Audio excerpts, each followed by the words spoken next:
Bismillahirrahmanirrahim. Assalamualaikum warahmatullahi wabarakatuh. Salam kimia, salam semangat menggapai cita. Apa kabarnya anak-anak semuanya? Semoga semuanya dalam kondisi sehat, penuh semangat, dan diberikan kemudahan oleh Allah untuk melakukan segala sesuatunya. Untuk mengawali perjumpaan kita kali ini, kita baca tasmiyah bersama-sama. Bismillahirrahmanirrahim.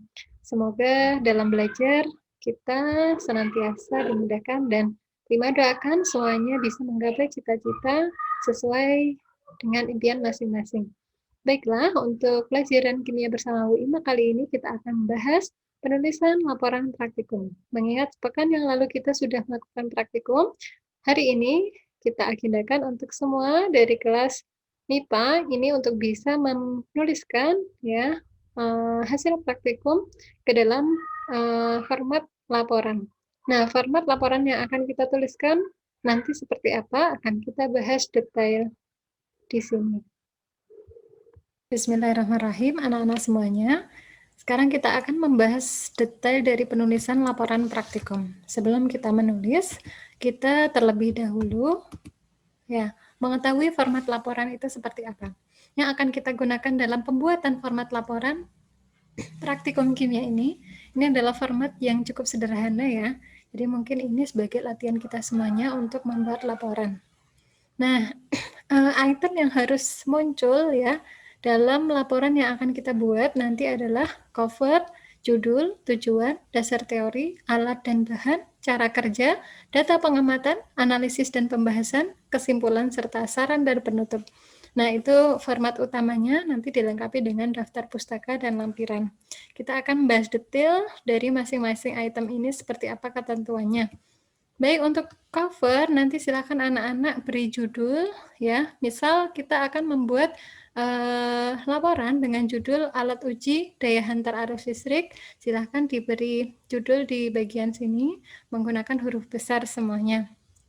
Kemudian logo ini adalah logo dari SMA ITI Ihsanul Fikri. Nanti silakan anak-anak semuanya bisa searching ya, bisa googling untuk mendapatkan logo SMA ITI Ihsanul Fikri. Kemudian nama di sini disarankan untuk menuliskan nama lengkap, kemudian disertai no absen ya di bagian bawahnya nama. Nomor absen atau NISN ya. Kemudian sekolah berarti kita adalah SMA ITI Ihsanul Fikri. Kemudian tahun 2021. Itu covernya. Kemudian untuk judul ditulis kembali nanti di bagian A. Kemudian tujuan ya, ini datanya misalnya tujuan praktikum ini adalah bla bla bla bla seperti itu. Kemudian dasar teori berisikan teori pendukung praktikum.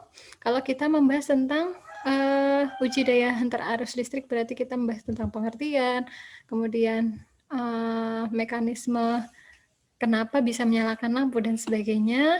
Nah, biasanya untuk dasar teori ini kita mengacu pada buku, ya, buku-buku paket ataupun jurnal, ya, jurnal atau karya tulis seperti itu. Mungkin itu untuk dasar teori. Kemudian alat dan bahan, ya, silahkan ditulis alatnya yang digunakan seperti apa, dilihat dari anak-anak praktikum. Kemudian bahan, meskipun virtual, nanti silahkan anak-anak mencoba untuk memang kita menggunakan virtual lab begitu ya, namun di situ kan ada alat dan bahannya yang berada di dalam rincian virtual lab itu seperti apa nanti dituliskan di sini. Kemudian cara kerja, berisikan cara kerja yang dilakukan selama praktikum karena ini virtual lab, silahkan untuk disesuaikan ya cara kerjanya. Kemudian data pengamatan, ini berupa penyajian tabel hasil pengamatan. Biasanya berupa tabel ya, silahkan mungkin karena kemarin kita sudah membuat tabel ya, namun kalau kemarin ada sekitar kolom nama, senyawa, kemudian lampu gelembung itu ya untuk hasilnya mungkin nanti bisa dibahas di pembahasan. Nah, ini analisis dan pembahasan. Analisis data dilakukan dengan mempertimbangkan dua hal, yaitu benar secara percobaan dan juga benar menurut konsep. Kemudian pembahasan ini dilakukan untuk menjawab semua rumusan masalah.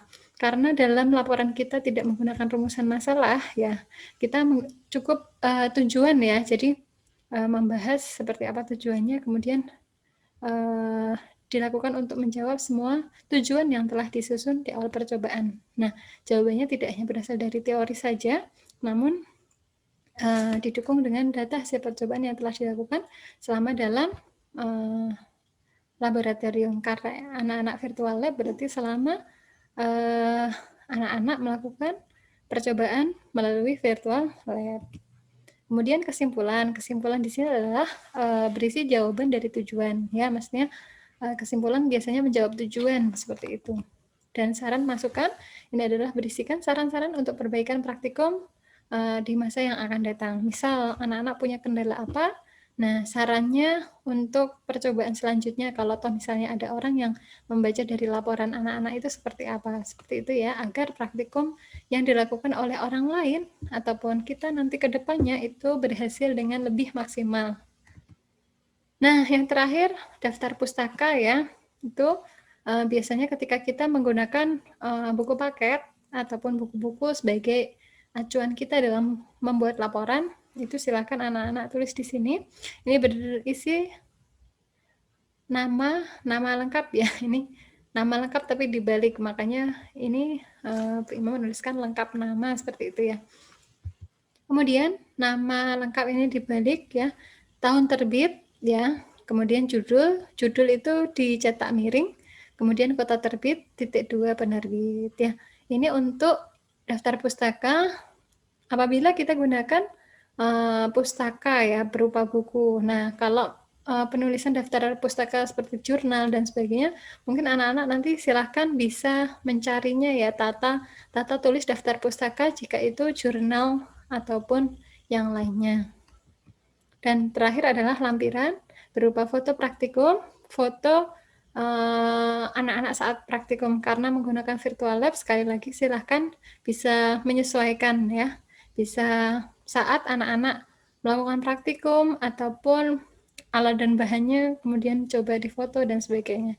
Mungkin itu saja anak-anak semuanya. Terima kasih atas partisipasinya ya, semoga laporan yang dibuat hari ini bisa selesai ya. Kemudian silahkan dikumpulkan di Edu Fikri. Terima kasih atas perhatiannya. Maaf apabila banyak hilaf. Semangat untuk mencapai sukses. Ya, kita sudahi dengan hamdalah bersama. Alhamdulillahirrahmanirrahim.